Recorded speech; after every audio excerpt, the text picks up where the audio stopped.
Look like it. It's so funny. Half the time one works and the other doesn't, and then the other doesn't, and then this one does. YouTube seems to be the most reliable these days. I don't see anybody. I don't see. Oh, there it goes. Okay. So there goes LinkedIn. Look like it. It's so LinkedIn's funny. Working. 5, 4, 3, 2, 1. I'm John Miglosh for the Wisconsin DMA and the International Society for Strategic Marketing. Well, if you go over to wdma.org, you're going to see that we're planning a webinar, and I think it's going to be rock'em sock'em. It's going to be good. We're going to be talking about how to catch the digital budgets, not the digital wave, how to get that money back when your brand new, spanking new, shiny marketing people, fresh out of college, said, digital is everything. How to beat them at their own game and grab that budget back. That's what we're going to be talking about on the 29th at 2 p.m. Chicago time. And the info is out there on wdma.org. Just look up in the upper right side of the page and you'll see something there. Okay, let's get to the news. Oops, wrong news. There it is. That's the right news. I don't know how they got that other one. Okay, here's cool. And it looks a little odd today. I don't know. I didn't check the squeeziness of it. Okay, so anyway, there we go. There's a QR code on the cover of NASCAR car number 4, and it's right there. And if you click the code, you can win NASCAR tickets and some other prizes. I just think it's cool that the QR code is suddenly getting recognized as a thing. And part of it's because, if you read down into the article, it's because restaurants are putting them on menus so that you can order without talking to anybody or something. And, they're getting used all over the place. And now that they're embedded and people understand what they are, it's a way to bring the physical world into the digital world. Now, if you want to get the real power, use mail. Here we go. Now we'll go over here to mail. Direct mail's role in the post-pandemic world from Print World there. And this is a webinar. There's a link in the show notes, which you can get by just going over to WDMA and subscribing. And there's some other things over there too, because I've been getting people asking me about business problems that no one wants to solve and things like that. And I responded to somebody yesterday and I said, it amazes me that with all the talk of machine learning and AI and big data and all that, and it not working, not like ever, they don't understand why. And I said, I know why. He said, well, what do you think the answer is? I said, well, go over to WDMA and subscribe, and you can access the answer. Here it is. It won't work until you subscribe. So he subscribed. That was good. But a couple other people bought my book, Spinning Straw into Gold, and I actually read it, or I sent them the audio version of the book in the author's own words. And it's a little, it was done quite a few years ago before I had this fancy studio. But I'm just amazed at how much information, if you don't know how to get data, turn data into money, if your IT people and your marketing people haven't figured it out, I highly recommend it. And I listened to it again yesterday. But that led to another conversation where they actually sent the book to someone else, another copy. And so I got talking with them, and they're involved with another DM club or association.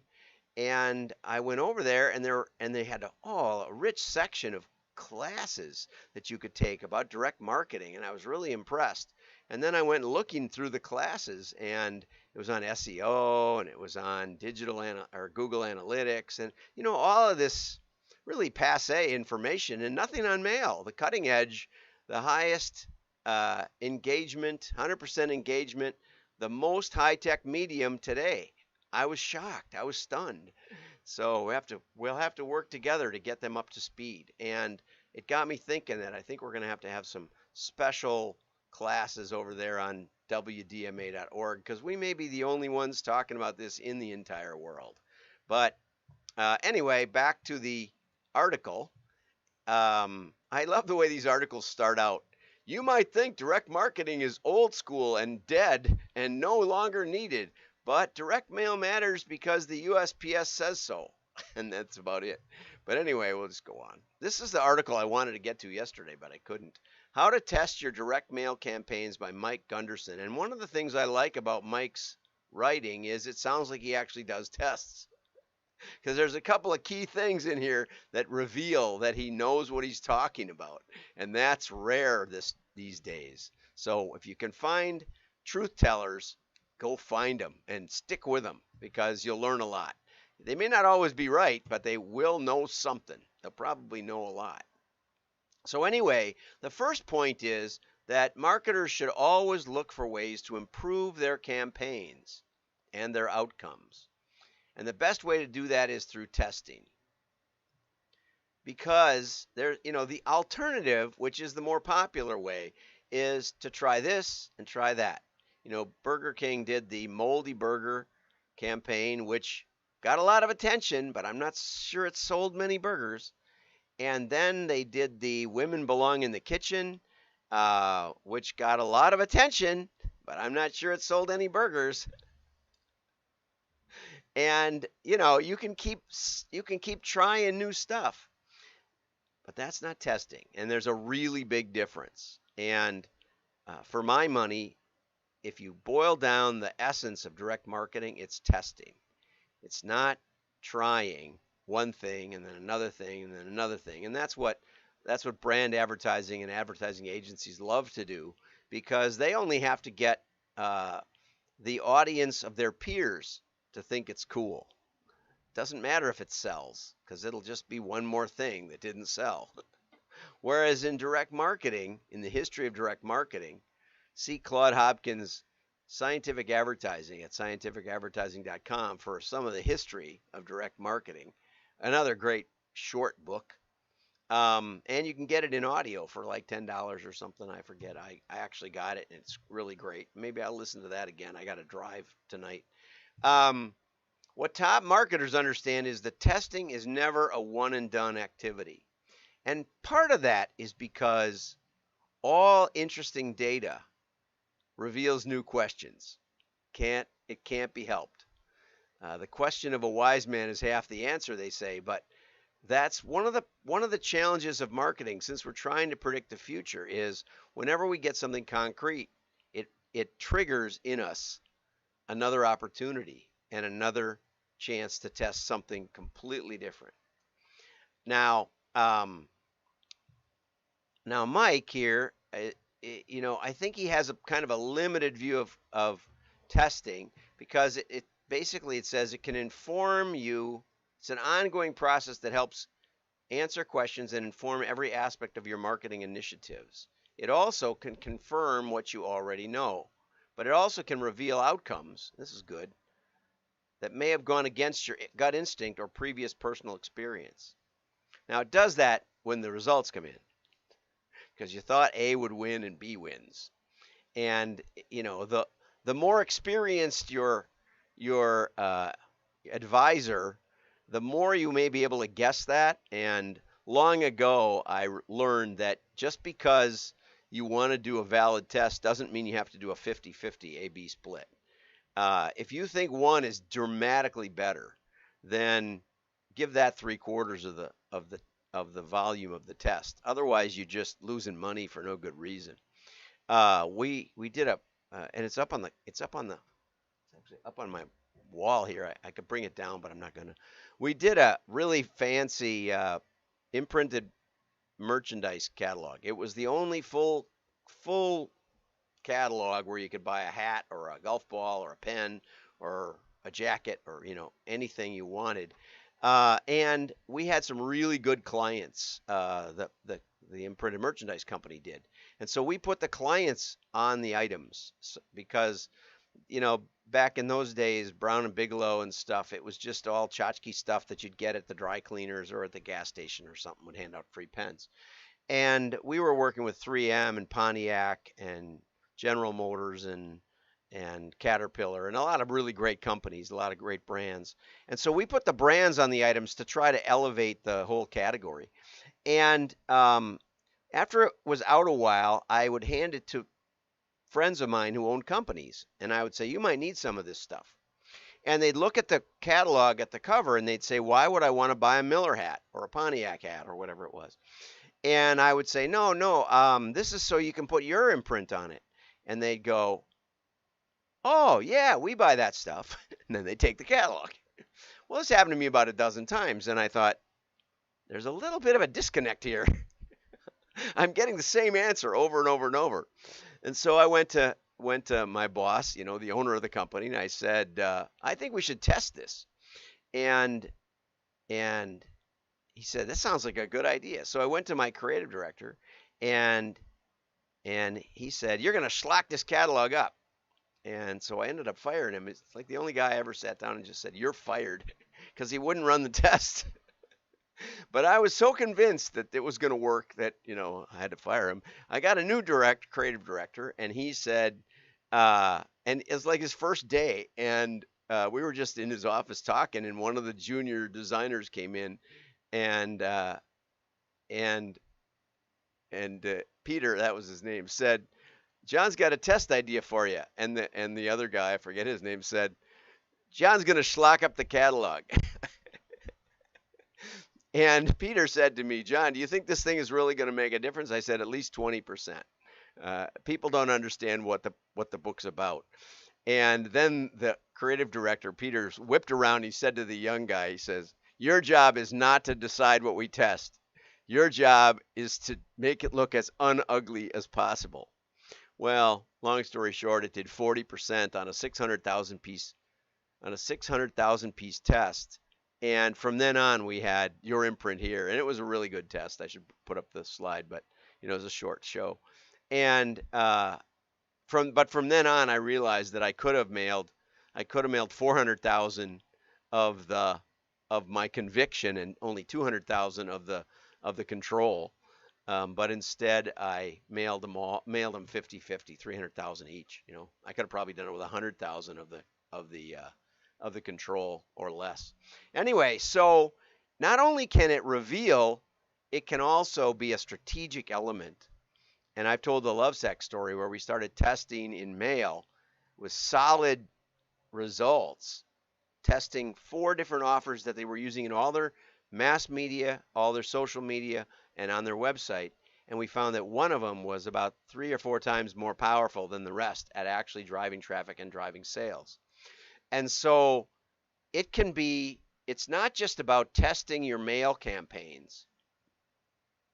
It's about building a foundation for all your other advertising, because those other media can't test at the same level.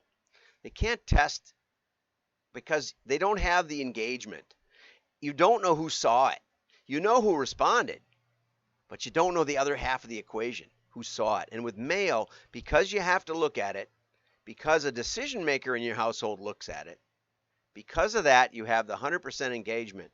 And that's what makes mail testing miles more effective at delivering real knowledge and delivering a strategic element to your testing. Okay, so Mike says, start by analyzing the data. There's a little problem with that. Having done hundreds of profiles over the years, you have to also take in mind where you've come from. So the Blood Center out in Kansas City hired me to see what we could do. That made me a blood-sucking consultant. And when I did the profile, it seemed like their donors were all upscale, suburban, and it turned out women. And I said, "Well, where have you been advertising?" And they said, "Well, in upscale magazines, the real estate magazines around town." I said, "Why?" And they said, "Because all the board wants to see the ads in magazines they like." Well, they've already skewed the whole thing by where they're doing their acquisition for donors. And so because of that, their test data is going to reveal that. So you have to be careful with data and history, and you got to pair them up. You got to pair the offer and the target and the data. If you just look at the data, you'll get skewed results. And Mike asked, did you lose money? Was the response rate high or low, or response rate high? And see, that's, you know, you can do that if it's a two-step. In a lot of direct mail, we try for a one-step, and then we won't have that question. But if it's a two-step, you can have that question. Okay, once you take a look at the data, review the direct mail pieces themselves. This is funny because, how do you know? Southwest Bell hired me. I think it was Southwest Bell, and I got in there, and they had two tables, two like big fold up, but like you'd see in a cafeteria, full of mailing pieces. I'd say there were 60 mailing pieces, and they said, you talk so smart. Which one did the best? I should have turned around and just walked out. Said, I'll send my bill. But I was young and foolish, and I looked at them all and looked them over a little bit for a couple of minutes, and I picked one up, and they said, "How'd you do that?" I said, "This one looked the most honest." And there's a lot to that. Just being consistent. Was the message clear? Is there a call to action? I've told you the Oakley story where they had the only thing that was an 800 number. It was about 8-point type. Said, this isn't going to work. Threw it back at them. They said, it's there. See, right there. I said, no, it's not going to. Never mind, they were selling tennis shoes. It was a mess. Okay, select a control piece. Excellent. Excellent. Always have a control. This is a one piece missing in almost every test I look at these days. They're changing this, and then they're changing that, and then they're looking at the results. That's not valid. I had a golf client, and I was trying to explain testing, and I said, which is a better golfer? The one who shoots an 86 or the one who shoots a 73? And the guy was a smart golfer, and he said, well, it depends. I said, yeah, you bet it does. 86, I think, was the highest Jack Nicklaus ever shot in a PGA tournament, and 73 was my best round ever on a little executive course. And I said, you got to have the same golfers on the same course on the same day, right? He said, yeah, right. I said, that's what this is about. You want to go head to head on the same day. And why? Because we want to isolate the other variables that can come into play. I heard a story, I think from Denny Hatch, about having lunch on 9/11, and all of a sudden everybody was talking about what was going on in New York. He's in Philadelphia. And the one guy at the table turned white, and he said, I just dropped like 10 million pieces. And he knew that the chances of it doing well were nil. I had an art client that sent everybody home that day. Although, interestingly, Baseball Express, the call center was lit. It depends. You never quite know the impact. But those kind of factors on a given day, we want to isolate. We want to make it the same field, the same weather, the same conditions, and even switch ends now and then. Okay, so pick one with high success. In most cases, pick the one you're doing now, because you probably haven't tested against it. So start with where you're at, and maybe not even too much of the data, and think about where you can go in the future and what you could test against it. And the way you really start is by listing out hypotheses, listing out what you think you could improve. And before you just go and do it, you craft the test. And then you have to keep in mind the numbers. And you can test lots of things. These are mostly formats and creative. Most of the time we're testing lists, and that's enough in itself. And one of the things I like from Mike's article is he's got plenty of count here.